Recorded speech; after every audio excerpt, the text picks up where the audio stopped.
இன்றைக்கி நம்ம பார்க்க போகிற பாடம் கலிங்கத்து பரணி. ஏற்கனவே கலிங்கத்து பரணியில் நான் யாரை பார்த்தோம்னா கருணாகர தொண்டைமானோட போர்த்திரம் பார்த்தோம். இந்த பாடல் மிகவும் சிறப்பு வாய்ந்ததாக இருக்கும். அது எந்த மாதிரி சிறப்பு அப்படின்றத பாடல் வரிகளுக்குள்ளே நம்ம போகும்போது நம்ம தெரிஞ்சுக்கலாம். எந்த மாதிரி அப்படின்னா, இப்போ பாலை நிலம் அப்படின்னு எடுத்துக்கிட்டாவே எப்பொழுதுமே அது வந்து வறுமை தான். இப்போ எப்பொழுதுமே இப்படி வழிப்பறி அந்த மாதிரி நிகழ்வுகளெல்லாம் நடக்கிற இடம் அப்படின்னு பார்த்தோம்னா பாலை நிலத்தை சார்ந்த மக்கள் செய்யும் தொழிலாகவே அதை சொல்கிறாங்க இல்லையா. இப்போ அந்த நிலம் எப்படி காட்சி அளிக்குது அப்படிங்கிறது தான் இந்த பாடப்பகுதியில் நம்மளுக்கு இந்த வரிகளில் நம்மளுக்கு ஜெயங்கொண்டார் சொல்கிறார். என்ன முதல் பாலை நிலம் எப்படி இருக்கும் அப்படின்னா, எப்பொழுதுமே வறண்ட பூமியாக தான் இருக்கும் அப்படிங்கிறத நம்ம பார்க்குறோம்.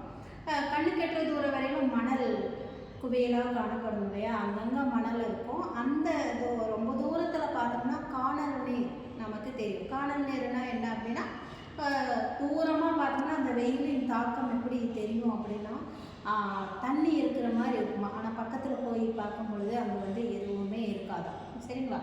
அப்படின்னா என்ன இருக்கும் ஆனால் இல்லை அப்படின்னா என்ன, செழிப்பாக இருக்கிற மாதிரி நம்ம கண் பார்வைக்கு அது தென்படுமே தவிர பக்கத்தில் போய் பார்த்தா அங்கே வந்து எதுவுமே இருக்காது. இதுவும் ஒரு வறுமையின் சொல்லாதிக்கமே. சரிங்களா. அப்போ இந்த சொல் எதுக்கு இந்த பாடல் என்ன சொல்கிறாங்க அப்படின்னு பார்க்கலாம். அணிகொண்ட குரங்கினங்கள் அலைகடலுக்கு அப்பாலே மணலொன்று காணாமல் வரையெடுத்து மயங்கினவே அப்படின்னு சொல்கிறாங்க. இந்த குரங்கு கூட்டங்களோட நிலை இப்படி இருக்குது அப்படிங்கிறது தான் நம்ம பார்க்குறோம். அணிகொண்ட குரங்கினங்கள் அப்படின்னு பார்த்தோம்னாவே கூட்டமாக தான் இருக்கும் இல்லையா. இந்த கூட்டமாக இருக்கிற இந்த குரங்குகள் என்ன பண்ணுது அப்படின்னா, இந்த முல்லை நிலத்தில் இருந்தும் மருத நிலத்தில் இருந்தும் கொஞ்சம் இந்த வறுமையான காலத்தில் செழிப்பில்லாத காலத்தில் வந்து பாலை நிலத்தை நோக்கி வரும் பொழுது கூட்டமாக அங்கே வந்துடுது. அங்கே வந்த இடத்துலனா அலைகடலுக்கு அப்பால் கடல் பகுதிக்கு பக்கத்தில் இருக்கிற அந்த பாலை நிலத்துக்கு வந்துடுது. மணலொன்று காணாமல் அங்கே இருக்கிற மணலெல்லாம் எப்படின்னா, அங்கே மணல் பகுதியில் இருக்கிற மரங்களெல்லாம் எப்படின்னா பட்டை மரமாக இருக்குது, பாலடைந்த மரமாக இருக்குது. அதில் இருக்கிற இலைகளெல்லாம் விழுந்து எதுவுமே இல்லாமல் அப்படியே மொட்டையாக இருக்குதுன்னு வச்சுக்கோங்களேன். அந்த மரத்தில் என்ன ஆகுது அப்படின்னா, அந்த குரங்குகள் போய் உட்காந்துட்டு வெகு தூரம் வரையும் பார்க்குது. அங்கே கண்ணு கட்டுற தூரம் வரையும் அதுக்கு உணவுகள் தெரியல அப்படின்னா தண்ணி குடிக்கணும் இல்லையா. அந்த தண்ணி கூட அதுக்கு தெரியல.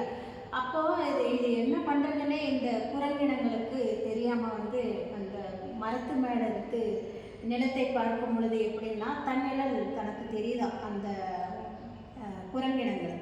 அப்போ அந்த மரத்து மேலே உச்சியிலேருந்து அது கீழே பார்க்கும்போது ஏதோ உணவு தெரிகிற மாதிரி ஒரு பார்வைக்கு அதுக்கு கிடைக்கிது. அந்த குரங்கினங்கள் என்ன பண்ணுதுன்னா கீழே வந்து பார்க்கும் பொழுது அந்த நிழலும் மறந்து போயிடுது. ஏன்னா மரத்து மேலே இருக்கும் பொழுது அந்த உச்சி வெயில் அடிக்கும் பொழுது கீழே நிழல் தெரியும் இல்லையா. இப்போ அந்த குரங்கினங்கள் கீழே வரும்போது அந்த நிழலும் காணாமல் போயிடுது இல்லையா. இந்த மாதிரி அந்த குரங்கினங்கள் சந்தோஷமாக இருந்து மேலேருந்து மகிழ்ச்சியாக கீழே வந்து அந்த உணவை சாப்பிடலாம் அப்படின்னு தான் அது வந்தது. ஆனால் அந்த நிழலும் அந்த கீழே இறங்கி வந்தோன்னா அந்த நிழலும் காணாமல் போயிடுச்சு இல்லையா. அப்போது அந்த வறண்ட பாலை நிறமானது எப்பொழுதுமே இருப்பது போல் தோற்றமளித்தாலும் எதுவுமே அந்த இடத்துல யாருக்குமே நிரந்தரம் இல்லாத வறுமை நம்ம எதிர்கொள்ள நேரிடும் அப்படிங்கிறத வந்து இந்த குரங்கை வச்சு நம்ம எடுத்துக்கலாம். வரையெடுத்து மயங்கினவே அப்படின்னா ஒரு மகிழ்ச்சிகரமாக அந்த இடத்துக்கு உணவு கிடைச்சிரும் அப்படின்னு அந்த குரங்கினங்கள் போகுது இல்லையா. போன இடத்துல என்னென்னா தனக்கு எதுவுமே கிடைக்கலையே அப்படின்றத இந்த வறுமை இந்த இடத்துல நம்மளுக்கு பரிசாற்றுது. அப்போ எப்பொழுதுமே வறுமை அப்படிங்கிறது என்ன அப்படின்னா,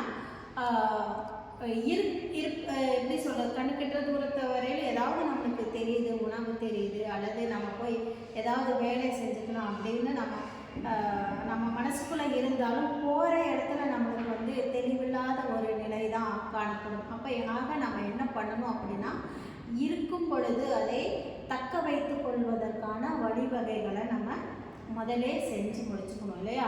அப்போ அப்போ அதன் மூலமாக நம்ம வந்து பிற்காலத்தில் வந்து எதுவுமே இல்லை அப்படிங்கிற நிலை இல்லாமல் வேற ஒரு இடத்துக்கு இடம்பெயர்த்து போய் அங்கே கஷ்டப்பட வேண்டிய சூழ்நிலை நமக்கு ஏற்படாமல் இருப்பதற்கு இருக்கும் பொழுது தக்க வைத்து கொள்ளணும் அப்படிங்கிறது இந்த செய்திகள். அதாவது இந்த புறநிலங்கள் இருப்பது போல் நினச்சி போயிட்டு பார்க்குது இல்லையா, அப்போ அந்த இடத்துல அதுக்கு வந்து என்ன கிடைக்குது, எதுவுமே உணவு கிடைக்கல, அதனால் அது வந்து வருந்தி தனக்குத்தானே வருந்தி கொள்கிறது இல்லையா. அந்த மாதிரி நம்ம இருக்கும்போது சேமித்து வைக்கணும் அப்படின்ற ஒரு பண்பை, நல்ல பழக்கத்தை பழகிக்கொள்ள வேண்டும் அப்படிங்கிறத நம்ம புரிஞ்சு கொள்ள வேண்டும். நன்றி, வணக்கம்.